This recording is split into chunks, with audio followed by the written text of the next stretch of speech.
श्री राधे राधे। भक्तों, श्रीमद् भगवद गीता भाव मंथन कार्यक्रम प्रारंभ किया जा रहा है। कल आपने श्रवण किया था गीता जी के 3 अध्याय के 10वें श्लोक की व्याख्या, और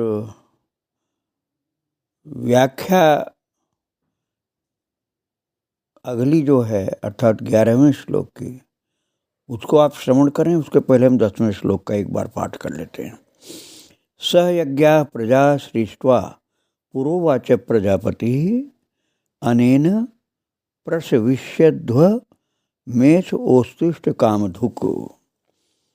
प्रजापति सृष्टिकर्ता था ब्रह्मा जी ने सृष्टि के आदि में यज्ञ सहित प्रजा का निर्माण करके कहा कि इस यज्ञ द्वारा तुम वृद्धि को प्राप्त हो और यह यज्ञ तुम्हारे लिए इच्छित कामनाओं को पूर्ण करने वाला इष्ट कामधुक होए। मैंने इसकी व्याख्या अर्थात भाव मंथन किया था, तो आपने बहुत से स्वधर्म पालन, नियत कर्म, निष्काम कर्म, परोपकार, इन सबको यज्ञ का रूप श्रवण किया था।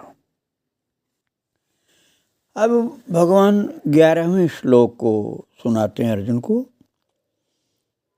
उस समय भक्तों संस्कृत में बोला जाता था। प्रभु तो संस्कृत में बोलते थे, अर्जुन भी संस्कृत में बोलते थे, और स्वतः ही कविता रूप में अर्थात श्लोक रूप में वाणी प्रकट हो रही थी। और आइए हम पाठ करें 11वें श्लोक का। देवान भावयतानेन ते देवा भावयन्तु वः परस्परं भावयन्तः श्रेयः परमवाप्स्यथ। देवान् भावयतानेन ते देवा भावयन्तु वः परस्परं भावयन्तः श्रेयः परमवाप्स्यथ। प्रभु कह रहे हैं तुम लोग इस यज्ञ द्वारा देवताओं की उन्नति करो। ये ब्रह्मा जी ने कहा था, अर्जुन को बता रहे हैं, और वे देवतागण तुम्हारी उन्नति करें। इस प्रकार परस्पर उन्नति करते हुए परम श्रेय को प्राप्त होगे। ये शब्दार्थ हुआ।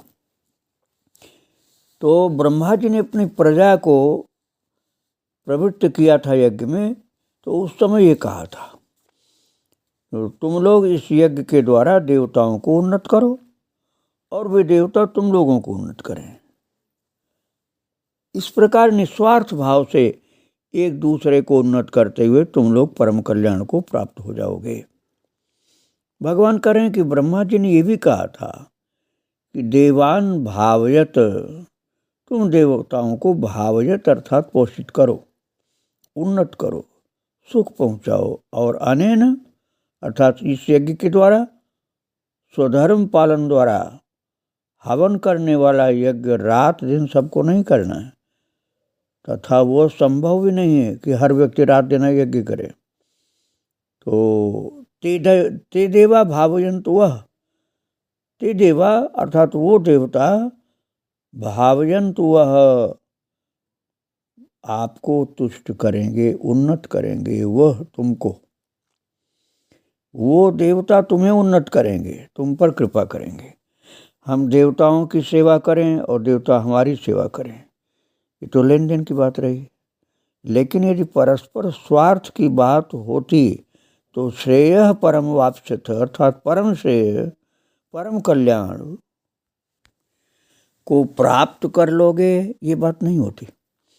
परम श्रेय का मतलब हुआ मुक्ति और उच्चतम लोकों की प्राप्ति। तो तुम केवल स्वधर्म पालन के द्वारा देवताओं को प्रसन्न करके उच्चतम लोकों की प्राप्ति कर लोगे। कोई जप तप साधना की बात नहीं की गई है भक्तों, ये भी ध्यान दो। अर्थात जप तप साधना नहीं भी करोगे तो स्वधर्म के पालन के द्वारा तुम उच्चतम लोकों को प्राप्त कर लोगे, देवताओं को प्रसन्न करके। हमारे देश में अधिकांश लोग आस्तिक हैं, किंतु हमसे ज़्यादा वो देश फल फूल रहे हैं जहाँ नास्तिक भी हैं। अब आप कहोगे ऐसा क्यों? तो ऐसा इसलिए है कि वो अपने स्वधर्म का पालन करते हैं। हाँ, उनको खान पान के विषय में ज्ञान नहीं है कि क्या खाना चाहिए क्या नहीं खाना चाहिए, इसलिए गड़बड़ कर देते हैं।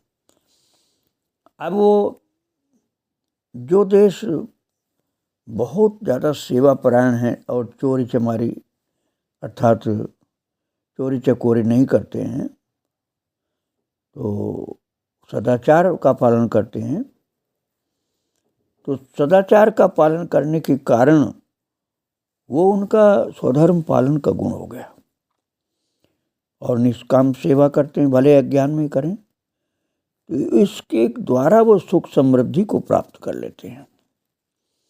और जो व्यक्ति हमेशा रिश्वतखोर बनना चाहता है, हमेशा चोरी करना चाहता है, हमेशा बेईमानी करना चाहता है, तो उसका कर्म मार्ग दूषित हो जाता है।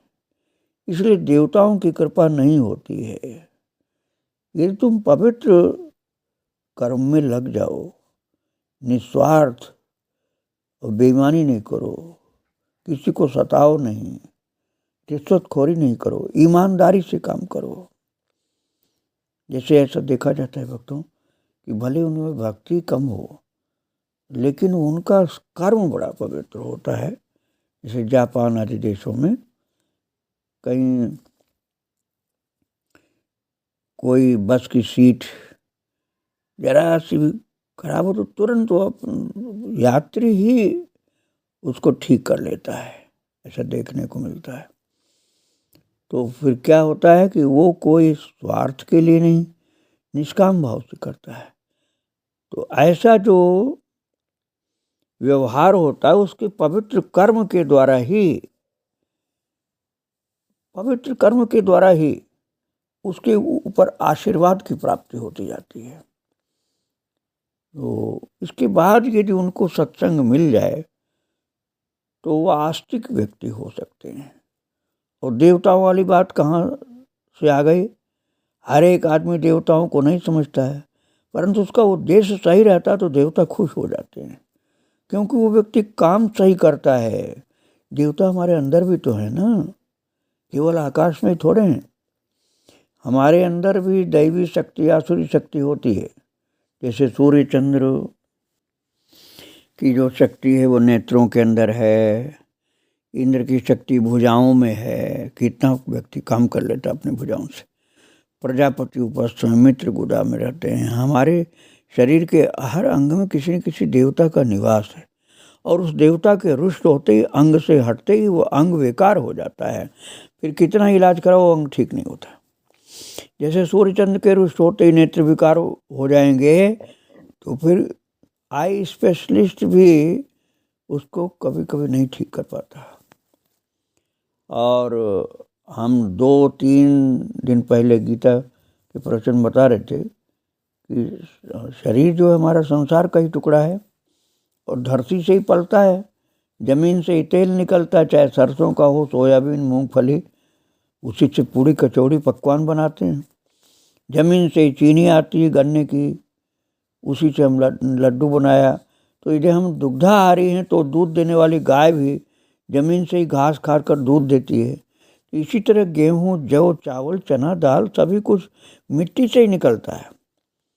तो शरीर संसार या धरती का टुकड़ा हुआ, प्रकारांतर से हुआ भौतिक रूप में, किंतु आधिदैविक रूप में वो भूदेवी का प्रसाद पाया है।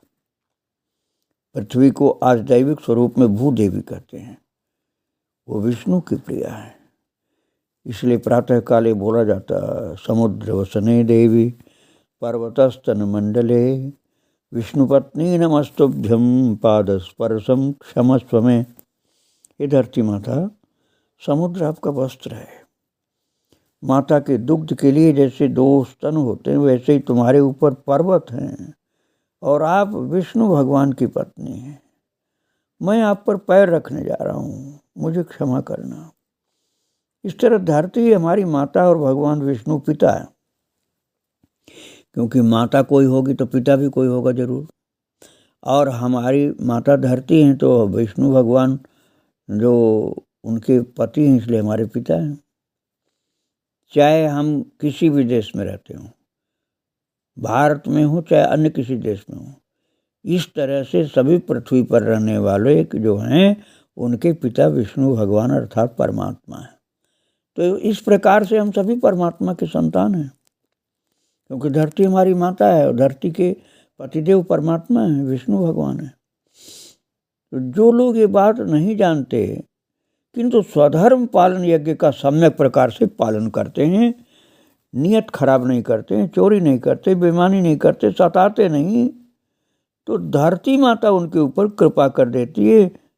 इस प्रकार वायु देवता, प्राण वायु, जिसे हम ऑक्सीजन कहते हैं, प्राण वायु को ऑक्सीजन कहा जाता है, तो ऑक्सीजन के रूप में हमारे शरीर को शुद्ध कौन करते हैं? वायु देवता। इसीलिए भगवान ने गीता जी के 10वें अध्याय में कहा है, पवनः पवतामस्मि, अर्थात पवित्र करने वालों में मैं पवन हूँ। तो ये सब देवता देवी हमारे ऊपर कृपा कर रहे हैं, धरती मैया कृपा कर रही, बस हमारी नियत सही हो तो इनकी कृपा बहुत होती है।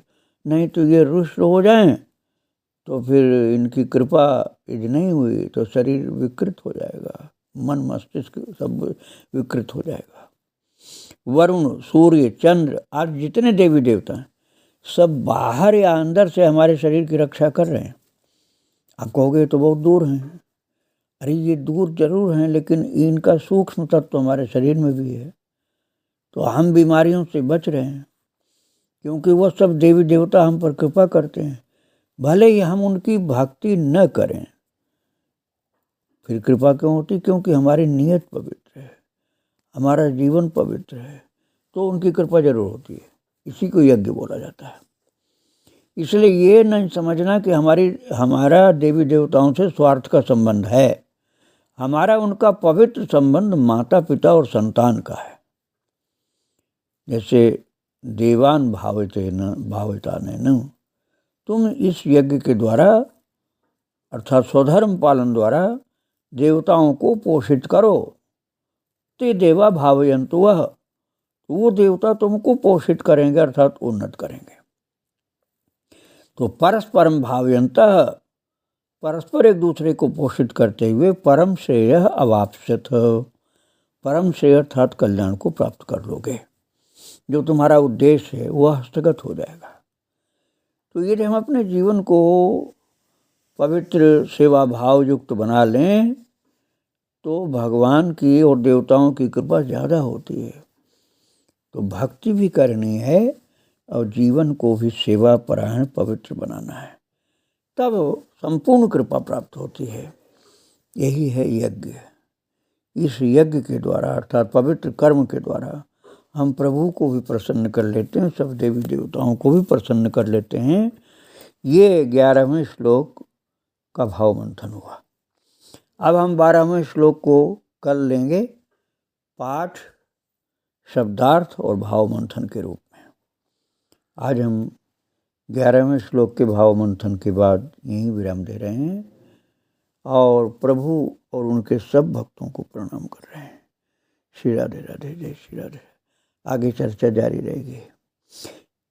वृंदावन बिहारी लाल की जय, राधा रानी की जय। श्री राधे।